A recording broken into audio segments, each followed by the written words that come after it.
Wireless network সচল করার জন্য আমরা চেষ্টা করছি আমরা প্রোগ্রামের মাধ্যমে। আর এটা হচ্ছে যারা ড্রাগে আসক্ত হয়েছে সেখান থেকে তারা যেন মুক্তি পায়। এটা আমাদের গ্রেট একটা অ্যাচিভমেন্ট যে যেহেতু সরকার আমাদেরকে আইনে এটা করে দিয়েছে, সেই আইনটা বাস্তবায়ন হবে। এবং একটা কমিটি 3 ধরনের যেহেতু কাজ করি, আমাদের ত্রিমুখী কাজ করতে হবে। একটা হচ্ছে আমরা অপারেশন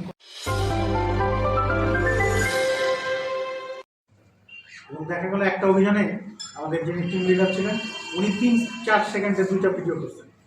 ওই যে বাড়ি বসে আছেন, ওনার আগেও একজন ছিলেন, আমি এসে পেয়েছিলাম।